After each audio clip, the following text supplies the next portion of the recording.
Today's session is a good session. It's about, as you can see, poverty in Elizabethan England, attitudes towards the poor. Let me just move my head out of the way. And to investigate how the poor were viewed in Elizabethan society. I'm Mr. Stewart. You are now here at Mr. Stewart's revision session.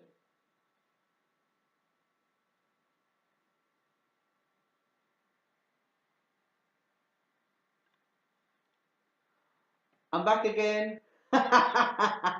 Loving this, loving this, loving this. All right. So today's learning objective is to investigate how the poor were viewed in Elizabethan society. So that's what we're going to be looking at today. And then we're going to have a second learning objective in the second hour of this session, and it's going to be all about how the government in Elizabethan times dealt with the poor and the things that they put in place. Okay. Fantastic, fantastic. Right, make sure you got your pens in place. Make sure you got pads in place. Let's get started. Let's get this revision going. Poverty in Elizabethan England. Attitudes to the war. You know who I am, Mr. Stewart. Let's go. So, I'm not going to put it on the slideshow. I'm just going to move on next slide. Okay. So, what do we mean by being poor in Elizabethan times? So, being poor, just going to straighten up here, being poor in Elizabethan times were the people that were either old, sick, disabled, and generally quite lazy. So, if you were lazy, you were deemed as somebody that was poor. Yeah. So, those are the things that they deemed people to be if you were old. Yeah. So we've got old. Let's make this a little bit bigger. Let's go bold. Let's go red. Old, sick, disabled, and finally lazy. Yeah. So if you were one of those four things during Elizabethan England, then you were the one that basically were deemed as old. Okay, so you're deemed as old, right? So what you've got to make sure you realise is that these people were just normal people that were classed as being poor just because they were elderly, they had a little bit of illness, they couldn't, do things the same as everybody else, or they might not have been working as hard as other people. Okay, so make sure you get those four things down.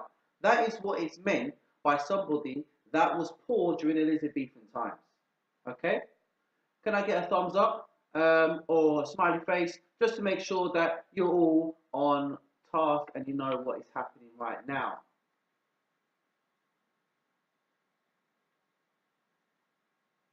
Just looking. Not sure, not sure, not sure. Yeah, brilliant, fantastic, fantastic. Oh, we've got a thumbs down. Who's a thumbs down? Okay, brilliant. Right. Anyway, so can you let's get started. Let's get cracking with the main part of this session. Yeah, the main part of this session. So attitudes towards the poor. Okay, so it was obviously it's Elizabethan revision. What were the attitudes towards the poor? So we've got a sentence there at the bottom. It says the poor in Elizabethan times were not viewed very kindly by the wealthy at all. They're not viewed very kindly. It's basically they are seen as the underbelly of society, the part of society that needs to be dispelled. Yeah? And the people of Britain that were higher ranking, the elite, the gentry, yeah, so to speak, they were not willing to accept these groups of people in their society and did not want to treat them as equals, which is, quite sad. So we have five questions that we need to make sure we get. Now, those five questions are: number one, explain the difference between the impotent poor and the idle poor. Number two, what were the government afraid of from the idle poor group? How do we know this was the case? Number three, Which lengths did some beggars go to try and get money? Number 4, explain the attitudes of the rich towards the poor based on the information we have read. And number 5, which measures were used before Elizabeth's reign to deal with the poor? What is your opinion on these? And then finally, we'll start a question at the bottom. Why did the rich not understand the poor situation?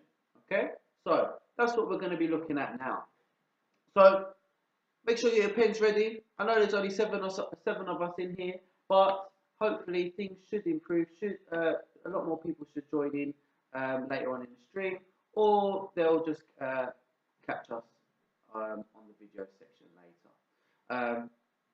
So our first question: explain the difference between the impotent poor and the idle poor. Okay, so that's our first question. So first of all, let's take the impotent poor. Yeah, let's take the impotent poor. Alright, so let's quickly underline, change the colour of the one that we're going to be focusing on first. Alright, so we're going with the impotent poor, just highlighted it there. The impotent poor were the group that were classed as the old, the sick, or the disabled. Yeah, so the impotent poor were those that were old, sick, or disabled. And they were unable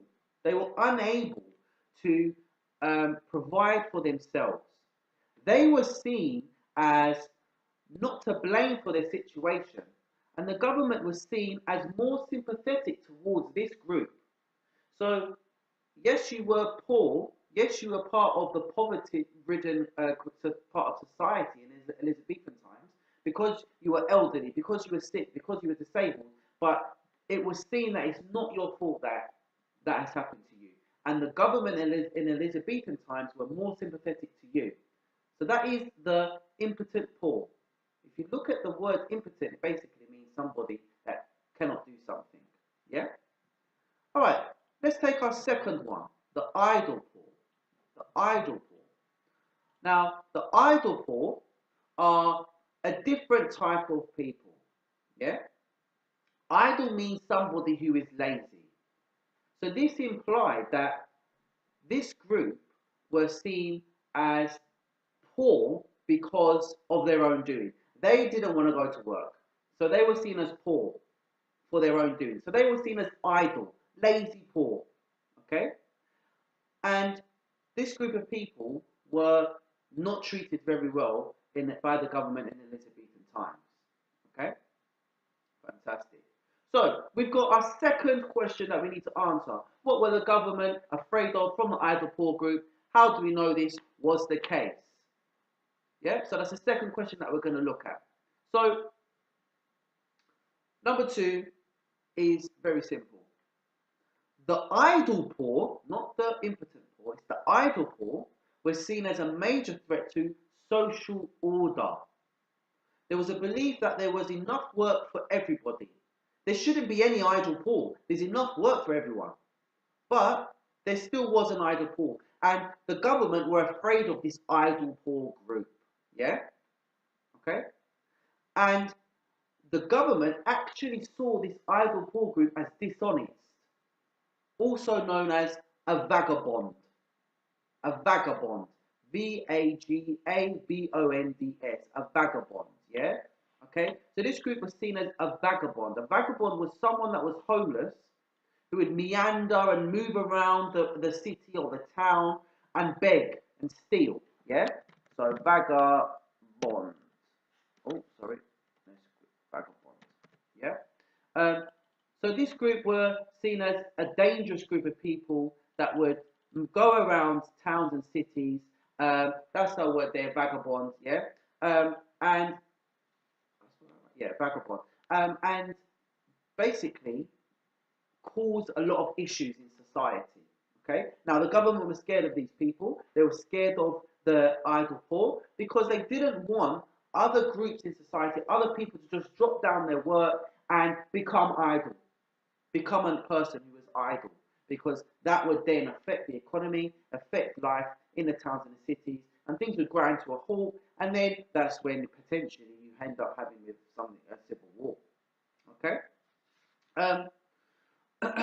So question 3: which lengths did some beggars go to try and get money, right? Now, these types of people, the ones that would, these beggars that would go to extensive lengths to get money off of people, they were known as the sturdy beggars. Sturdy beggars, yeah? So if you were a sturdy beggar, you were the person that would try and steal from the rich, yeah? You would try and beg where the rich are, okay? So Elizabethan government classed these group of people as sturdy beggars, okay? So right now, you have two main types of poor. You've got impotent poor, you've got idle poor, yeah? Now in the impotent poor, it's made up of old, sick and disabled. These groups of people were treated better by the government because they've seen that as they were in that position, not because of what they did, it's just because that is how life is for them. However, the idle poor, they were seen as lazy, they were seen as bringing it upon themselves, they were called vagabonds. Vagabonds were homeless people who would wander around cities and towns, and they're also known as sturdy beggars. Yeah, they would try and beg and steal from the richer parts of society. Okay, the Elizabethans viewed them as homeless people who were considered to be an immoral or criminal class. So they seemed like they were criminals. Okay, fit to work but too lazy to work. You're a criminal. Look at you on the road walking around. Who do you think you are? And they were seen as being happy to live off of everybody else. Yeah? Which isn't that great. Okay. So let's go to question 4. It says, explain the attitudes of the rich towards the poor based on the information we have read. So what we've done is we have, let's highlight them in red. We've answered number 1. We've answered number 2. We've answered number 3.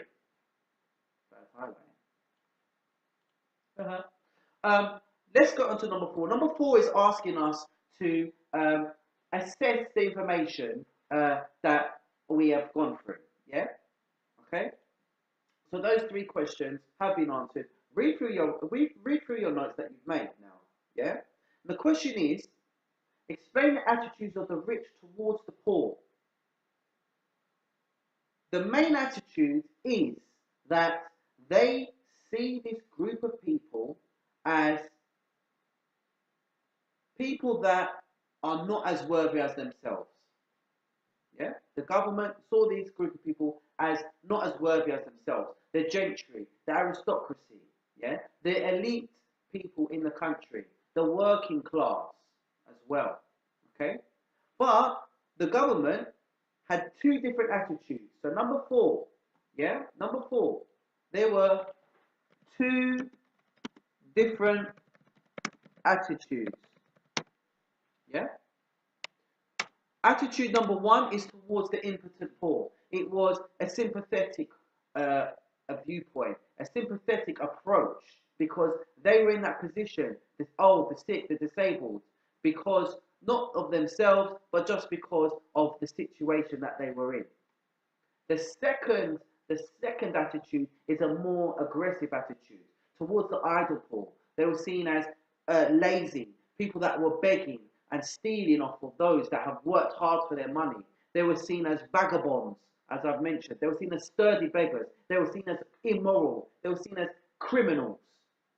So we've got a more sympathetic attitude for question 4. And then we've also got an aggressive, non-sympathetic, somewhat scared and intimidated attitude towards the other type of poor person in Elizabethan times. So that's question 4 done. Yeah, that's question 4 done. Question 5. Question 5. Feeling alive. I'm feeling alive because I'm on live feed. Hey, which measures were used before Elizabeth's reign to deal with the poor? What is your opinion on these? Okay. So what we need to do is we need to look at the measures that we use. So I'm going to talk you through them. Okay? I'm going to talk you through them. The first measure that was used is simple. If you were an idle poor, part of the idle poor, you were seen as a vagabond. Yeah? You were seen as a sturdy beggar. And what actually happened is they were attacked on the streets by townspeople. How dare you come into our town?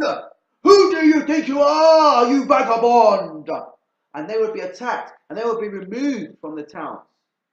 Yeah? That's the first approach. That's the first measure that people in Elizabethan time had towards the poor. Okay? Now, a man named Thomas Harmon, let's write him down. Tomo, right, Sam? A man named Thomas Harmon wrote a book in 1567 giving advice to all of his readers about the various tricks that these idle poor will play on them to try and cheat them out of money. Okay? And he actually describes the different types of beggars that you would have. Okay? Now, he gave 6 different types. They were an angler, a ruffler, a clapperdudgeon, a doxy, a counterfeit crank, and an Abram man. Okay? So, an angler, A-N-G-L-E-R, an angler was seen as somebody who would carry a stick which would use to steal clothes off of people's washing lines at night time. Yeah? So, the first type of idle poor, the first vagabond was known as an angler, according to this author, Thomas Harmon.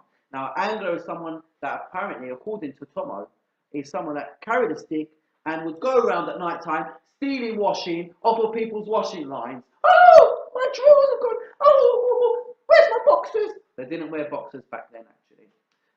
When we do the Elizabethan fashion section, you will find out the types of clothes that they wore. And the second type of beggar Thomas Harmon, or vagabond, described was a ruffler. Okay? Now, a ruffler supposedly looks like an army officer, but actually robbed people of their belongings at sword point. So he pulled out his sword. Ha! Give me your coins! That was what a ruffler was known as. And I'm going to give you one more. I'm not going to go through them all. I'm going to give you one more. I'm going to go for the counterfeit crank. Counterfeit crank. So a counterfeit crank was known as, oh, let's make it a little bit bigger. Spelled counterfeit wrong. Bad spelling, sir. Mr. Stewart, bad spelling. Good job, this isn't Mr. Stewart's English revision. Counterfeit crank was somebody that would be dressed in old dirty clothes and pretend to have epileptic fits using soap to foam at the mouth. So they'll pretend that they're fitting, they pretend that they can't control their body and that they're really ill, and then they'll put soap, the soap would have been in their mouth already, and they'd make it foam up all around the mouth. And they would then hopefully, in their minds, receive money from these richer people because they would feel sorry for him or her. Yeah? Now, there are 3 examples of beggars that Thomas Harmon described. Now, how does that link to question 5? It links to question 5 because Thomas Harmon basically was trying to teach people to stay away from these people. Okay? Because they are the people that he believed were the vagabonds, were the ones that were trying to take all of your money. Now, there are 4 key dates that are very important when it comes to measures used before Elizabeth's reign to deal with the poor. Yeah? Okay? So the first one was in 1495.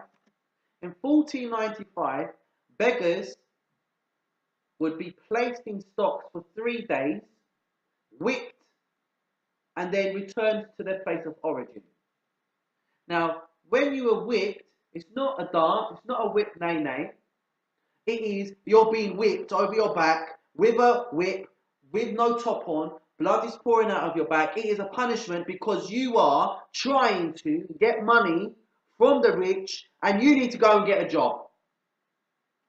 Well, you know, it's a bit insensitive. You don't know what's put them in that position. But in 1495, that is one of the things that was put in place by the government before Elizabeth's reign. Our second one, 1531. In 1531, those genuinely unable to work were given a license to beg. Unlicensed beggars were fined. What? Unlicensed beggars fined? How does that even make sense? They aren't going to be able to pay that fine. So then they're going to have to go and beg more to be able to pay for the fine, and then maybe even get another fine, and then not be able to pay for that, and it's just a vicious, vicious circle. But in 1531, those deemed genuinely unable to work were given a license to beg, and if you didn't get a license and you were caught begging, you had to pay a fine. That's 1531. They did steal from the dead. Some of them did steal from the dead. They used to basically go and dig up graves. They were known as grave diggers. And that is one of the reasons why we have undertakers. And one of the jobs of an undertaker back prior Elizabethan's reign was to look after the cemeteries. 1536. People asked to voluntarily give money to the poor through church every Sunday. So in 1536, the church implemented this new law, this new rule, that you have the opportunity to give money for us to give to the poor so that we can give them some extra, resources to help maintain their life and give them a little bit of happiness in their world. So that was in 1536.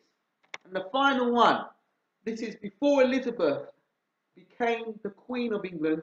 So before Elizabethan England, 1547, all beggars whipped, branded with the letter V on their forehead and made a slave for 2 years. What? So hold on a minute. So we've gone from beggars now in 1531 being able to beg if they have a license, to then being given support by the church, to now being whipped, branded with a letter V on their forehead and made a slave. What? Now you're thinking to yourself, what does the V stand for? The V stands for vagabond. Now remember, vagabond. Vagabond is someone that is homeless, who's wandering the streets trying to steal from other people. So imagine, you have been classed as a vagabond, you've got a letter V branded on your forehead. I've got an exceptionally large forehead, so they might have been able to fit 3. And you would have been whipped and then made a slave for 2 years. 2 years. That is dangerous. And that is question 5 answered. That is question 5 answered. Now, let's go back a slide. I just want to take you to have a look at that source. That source there that you're seeing, you can see a gentleman in the middle holding a rope, pulling another gentleman along behind him, with a third one whipping the man in the middle.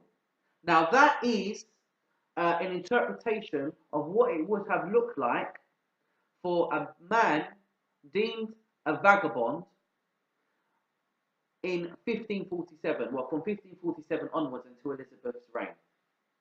So he's been whipped, he's been branded on the forehead, and then after this basic, punishment, he would be made a slave for 2 years. Now, if it's me, I think that goes really, really, really on the next level of severe punishment, severe inhumanity, and I, for one, am glad that I live now and not before Elizabeth's reign. So our star question, star, star, star is what you are. Star question, why did the rich not understand the poor's situation? Why did the rich not understand the poor's situation? That is a star question. And it's simply answered like this. If you have not experienced something in your life similar to what somebody else has experienced, it will be very difficult for you to empathize with how they are feeling. So by that I mean, if you haven't felt or gone through a similar experience as another person, you will not know what it was like to feel how they feel. Now the rich, prior Elizabeth's reign, and during Elizabeth's reign, didn't know what it was like to be poor. They didn't know how it felt. And that is why they didn't understand their situation. And that is why these laws were passed. Not the one in 1536, that's not too bad, trying to give support. But the other three, the one in 1495, basically putting beggars into stocks and whipping them. The one in 1531, basically, if you're given a license to beg, and if you didn't have a license, then you were fined. And 1547, being whipped, the V on your forehead for vagabond, and then made a slave for 2 years. Those laws would not have been implemented if the rich knew how hard it was for the poor during this time period. And they didn't know how it felt, so then they had no sympathy for them. Does that make sense? I hope so. That is why I am a superstar.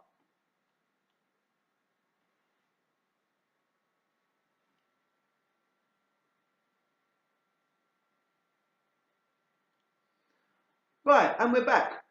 Just thought I'd just remind you that this is Mr. Stewart's History Revision session, and our learning objective today for this first session is all about poverty in Elizabethan England, and we are now going to go on to our plenary task. So our plenary task says, sum up Elizabethan attitudes to the poor using 5 key trigger words. You need to use 5 key trigger words. 1, 2, 3, 4, 5. So, what 5 key trigger words would I use? The first one would be impotent. The second one would be idle. My third one would be vagabond. My fourth one, oh, this is where it's getting tricky now. This gets tricky. Would be angler.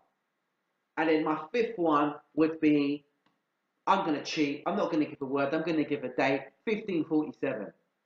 So, why did I choose those 5? I chose number 1, impotent, because it represents the impotent poor. The poor that were unable to look after themselves because they were old, they were sick, they were disabled. And they were supported by the government to an extent. I chose idle because they were the lazy poor, the poor that were seen as not going to work. The poor that were not treated very well. Vagabond, they was the poor from the idle poor that would steal, would beg on the streets, would wander the towns and streets, causing mayhem. Number 4, I chose anglers because that was one of the types of beggars that Thomas Harman believed were about on the streets of England. And finally, I chose 1547 because 1547, a new law was passed that made all beggars have to be whipped, branded with a letter V, and then made a slave for 2 years. So, today's session, our learning objective there at the bottom, I'm going to highlight it, there it is, was to investigate how the poor were viewed in Elizabethan society. Let's sum it up. The poor were viewed in 2 ways. They were seen as idle poor. They were also seen as impotent poor. The idle poor were hated. Impotent poor were pitied. And there was a law in 1547, before Elizabeth became the Queen of England, which made all beggars slaves for 2 years. That's your first session done. Hold tight, 2 minutes time. We're going to move on to our second learning objective, which is going to be how the government helped the poor in Elizabethan England. So not before Elizabethan England, in Elizabethan England.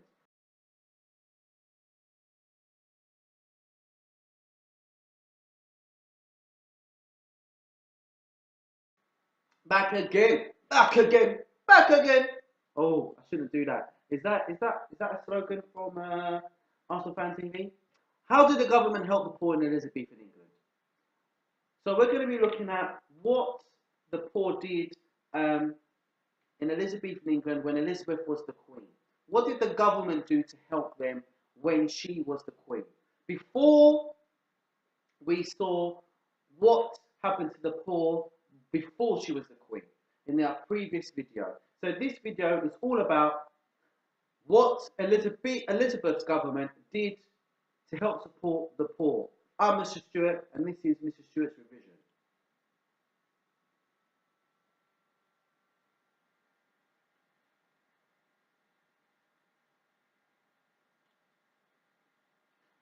So I'm back again, and what I want you to do is I want to take you through um, our learning objective. Our learning objective says to investigate how the government dealt with the issue of poverty and the introduction of the poor law. Okay, that is our LO. So let's get that LO written down. And what I'm going to do is I'm going to take you through the first piece of information that you are going to need. So our first piece of information is right here, the poor law. So remember, our LO, to investigate how the government dealt with the issue of poverty and the introduction of the poor law. So this is all about the poor law. Yeah? What's the quality like, guys? Is the quality alright? I feel like I should end the stream and start it again. It looks a bit blurry. Let me know. Yeah, I don't know. I think it is a little bit blurry. For some reason I've got bad stream health. Not good. Come on, YouTube. Help me out. Help me out. So, the poor law was introduced in 1601. But before that, there was little in place other than charity to help the poor. Yeah, we know that the church was trying to help the poor, trying to give charity to the poor, because in 1536, church asked its congregation to voluntarily give money for the poor. So we know there was something in place, but before this, there was nothing in place until the poor law was put in place. Yeah, so Elizabeth and her government feared rebellion would happen because of Henry VIII closing monasteries in the country. So the monasteries were Catholic, and it's the monasteries that was giving the money to the poor. And when Henry VIII left the Roman Catholic denomination, separated England from the Roman Catholic Church, and basically created his own religion, the Church of England, what ended up happening is he wanted to close the monasteries because he felt that the monasteries had lots of power. When Elizabeth became the queen, she was worried that these groups of people that relied severely on this charity, these groups of people that were Catholic as well, would rebel against her and try and take over. So she put in place the poor law to prevent this from happening. Yeah? Okay? Now, we've got two questions. The first two questions that we need to answer. Why was Elizabeth reluctant to help the poor? Yeah? Okay? Why was Elizabeth reluctant to help the poor? Is our first question. Now, it's a bit weird, but in case you didn't realise, Elizabeth was the Queen of England. And as the Queen of England, she believed that she was more important and had more important issues to focus on than helping the poor. Um, she and her government were reluctant to accept the poverty and accept that poverty was a national problem. She didn't want to accept that, and she didn't want to listen to anything to do with it, and neither did her government. The government, however, did introduce various measures, various ideas to try and solve the poverty problem in England. So, one of Elizabeth's problems was the poverty in the country. So if you get a question in the exam asking you to talk about one of Elizabeth's problems, poverty is one of them. Yeah? And her government tried to deal with this problem of poverty, but Elizabeth initially didn't really care about this problem of poverty. So the initial attempts to help the poor before the Poor Law was introduced were very, very poor. Do you like the way they did that? My rhyming skills are on point. Jeez! Man, like. Don't know. So, the first attempt to help the poor is known as recoinage. The first attempt to help the poor was known as recoinage. So, here we are. It says initial ways that the poor were helped, recoinage. So the question is, explain what recoinage and local measures were, and for each one explain how these would help the poor. So if you get a question about how did Elizabeth's government try to support and improve the poverty problem that she faced before the Poor Law, you're going to talk about recoinage and local measures. Yeah? Recoinage and local measures. So let's go with recoinage first. Yeah? So we're going to do recoinage first. Recoinage. That's going to be the first one that we're going to discuss. And then after that, we are going to talk about the local measures. So recoinage. Early in Elizabeth's reign, she carried out a full recoinage, which had been planned by her sister. So recoinage means they are going to create new coins for the people to use. They are going to create new coins with her face on it because she's a hot spice. She wasn't a hot spice. But she wanted her face on the coins. And her sister Mary before her, who was the queen before, wanted to do the same thing. Okay? And the main reason is because her father, Henry VIII, had reduced the purity of English silver in the coins. And the idea was they wanted to improve the quality of the silver in the coins, which would show how powerful she was and what an extravagant lifestyle she has in England. Yeah? Okay?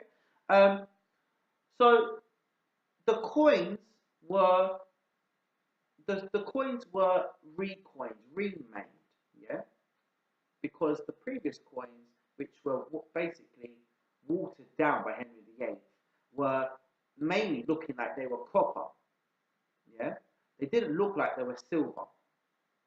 So to put things right, Elizabeth I ordered all coins to be remade into purer coins.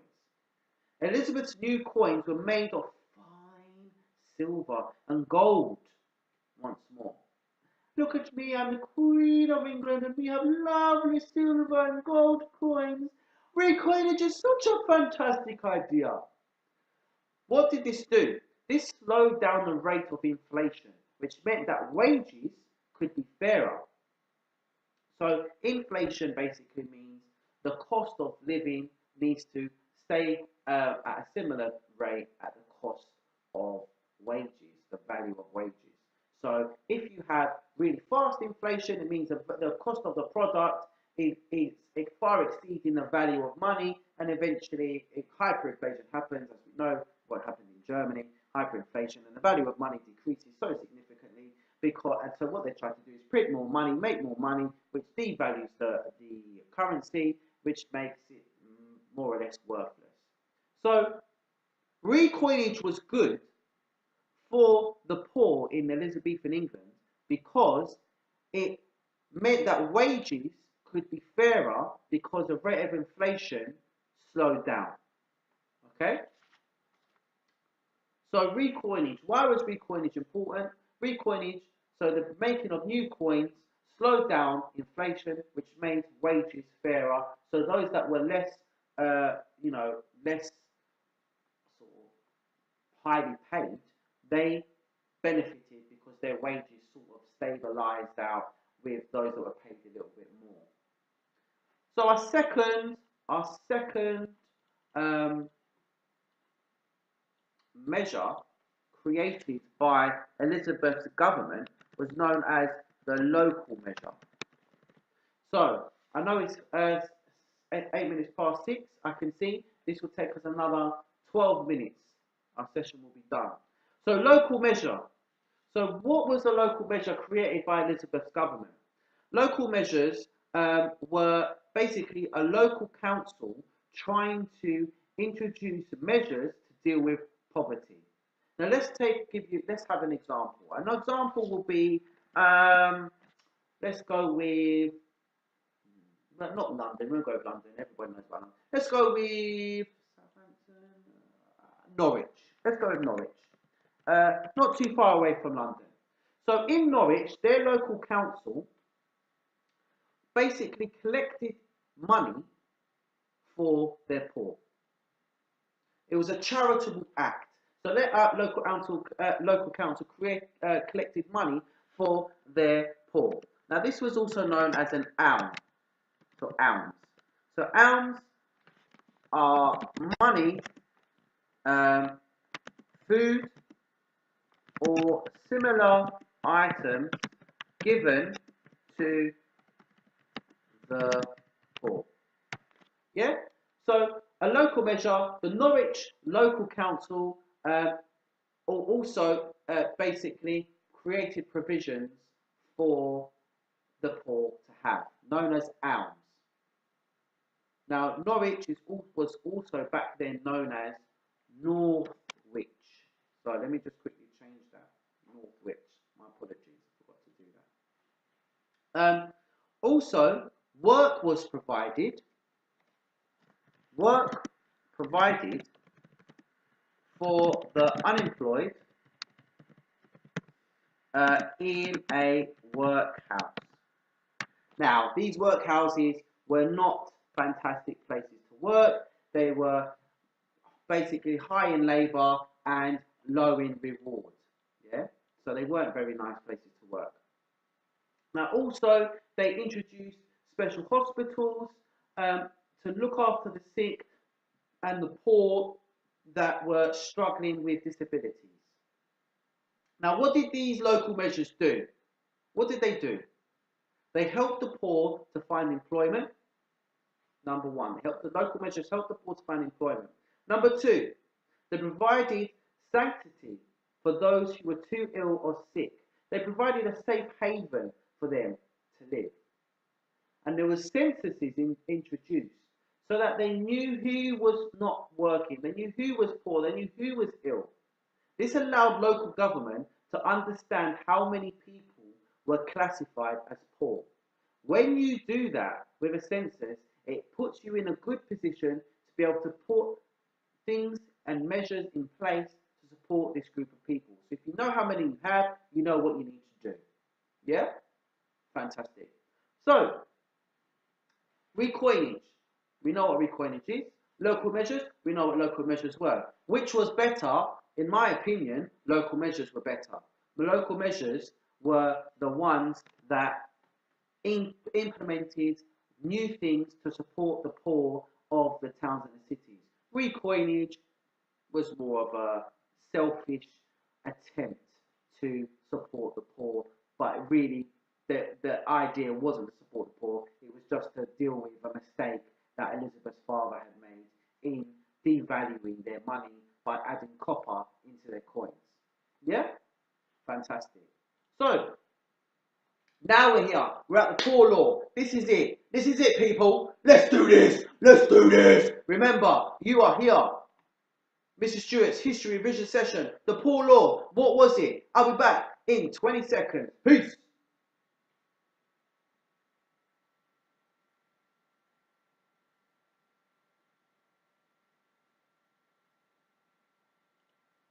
Back again. Back again.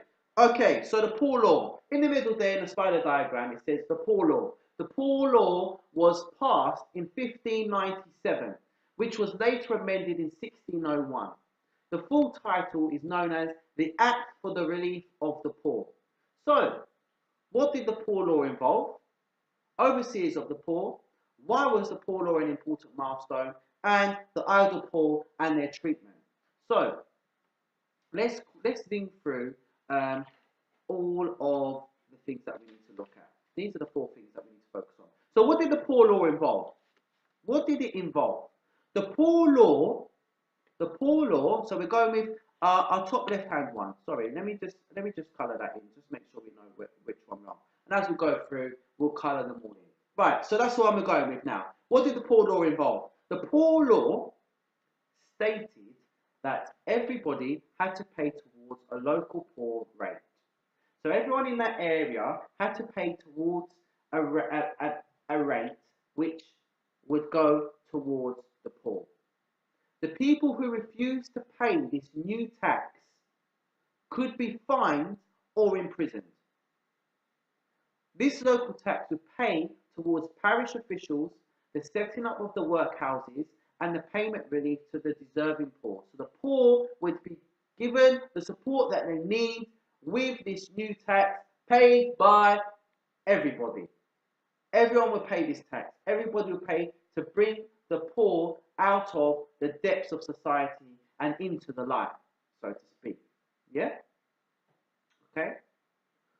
So, let's go to idle poor and their treatment. After this poor law was implemented, what happened to the idle poor and how were they treated? So, despite this poor law being put in place, there was still a belief that there was a group of poor who were just lazy and chose not to work. They were punished still. They were still punished. And what was the punishment? They were whipped on their back until their back began to bleed. They were sent home to their place of birth. They were then, when they got to their place of birth, imprisoned or made to work in a house of correction. So it's not a workhouse, it's a house of correction. The house of correction is a place where they would work and they wouldn't be paid. They wouldn't be able to leave, they had to stay there. It's like a prison. And eventually they would then be sent away to work on a galley warship. Yeah? So a lot of sailors and pirates at the time, yeah, because a lot of people that were sailors eventually sort of delved into being, you know, a pirate and all of the plunders and the gold and the rewards that we can get for the name of Elizabeth to take over the Spanish in the West Indies. A lot of them were seen as the idle poor. They were the idle poor on the ships, the galley warships, as a punishment for being a person that didn't want to get a job. Yeah. However, persistent beggars would be hanged. So if you were caught begging over and over and over again, you didn't want to go on the galley warships and join Jack Sparrow, then you would be hanged. Yeah. Okay. So, overseers of the poor. Overseers of the poor. So either poor and their treatment, they weren't treated much better, but they were given some opportunities still, as you see. Yeah. So overseers of the poor, to ensure that I don't know, they like to call it like it was the disease of being a poor person. To ensure that it didn't continue, orphans were given apprenticeships paid for by local parishes. So the parish is the church, yeah? So religion, getting involved again, yeah? So to ensure that orphans didn't fall into this trap of being poor and being an idle poor person, the local parish paid for apprenticeships so that they could learn a trade. So by a trade, it basically means somebody that knows how to do a thatched roof, or knows how to do a gardening, or becomes a baker, or knows how to build a wall. These sort of things, yeah. These apprenticeships were put in place by the Elizabeth and her government via the poor law. Okay, and they were also provided special homes to live in, known as almshouses. Yeah, almshouses were also a place of safe haven where these orphans would be given handouts of food, money, and clothing. Right, um, and this is an example of how the poor law did sort of attempt to improve society in Elizabethan England. Okay. Now, finally, why was the poor law an important milestone? Why was it an important milestone? For the first time, the government in England, they had taken direct responsibility for the poor. This had filled the gap that had been left when Henry closed the monasteries a generation earlier. A sign of its success is that the poor law lasted. It was used for 200 years until 1834. And what was the reason behind the poor law? The reason behind the poor law, not like coinage, the reason behind the poor law was to help the poor. It was more of a political statement. And the main reason why this actually happened is because Elizabeth had changed the tune. She was worried that if the people were poor and unhappy, they would cause rebellion. Is that a tune change? No, it's not. She was worried about that in the first place. So, helping the poor, she thought, would keep the people on side and prevent further rebellions. And we all know Elizabeth was fighting rebellion. So her problem of poverty, how did she deal with it? She dealt with it with the poor law. And she hoped that the poor law would help solve the problem of poverty because she was scared that poverty would cause a rebellion.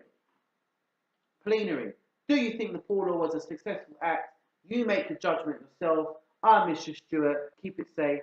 Remember, Mr. Stewart's history revision videos are always here online. Don't forget to subscribe.